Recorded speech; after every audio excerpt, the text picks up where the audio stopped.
So today I'm going to show you how to set up your Mac so it can work as an always-on AI agent. There's a couple steps you need to do to make sure that your Mac is always accessible.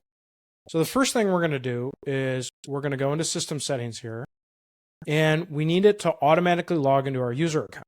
So you're going to go into User Groups, and then you're going to want to choose Automatically Log In As.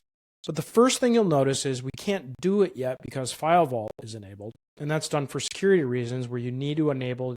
So we'll need to go in and disable FileVault. You'll want to go to Privacy and Security, and then scroll all the way to the bottom, go to FileVault, and here at the top, you can turn off FileVault. Now this is the first step you'll need to do, and this is very common for Mac Minis, especially Mac Minis that are running in the cloud. So once you've turned that off, you can go back to User Groups, and now you can see I can choose my account to automatically log in as. Okay, the next thing is we need to modify the sleep settings. So you'll want to go to Battery or Energy, depending on which Mac model you have. And we're going to go in here, we're going to go to Options. So we want to turn on a couple options. The first is to prevent automatic sleep on power adapter. We also want it to always wake for network access. And finally, if it's a Mac Mini, it'll have an option down here about turning automatically on after power failure. You're going to want to enable that as well. Now we need to talk about remote access. How do I access this Mac while I'm away?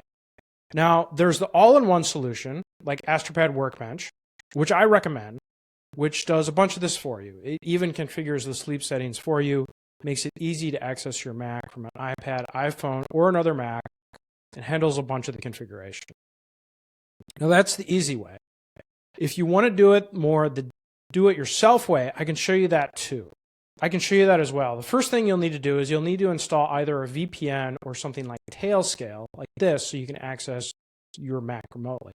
In the case of Workbench, you don't need this because Workbench securely opens a connection to your Mac on demand as needed. But if you want to do the DIY route, you will need to install Tailscale. So then once you've done that, we'll need to go in and modify a few other things. So we'll need to go into General, and we'll need to turn on some of the sharing. We'll go in here and we'll turn on screen sharing, and we'll also turn on remote login. So these are ways then that you'll be able to access your Mac remotely.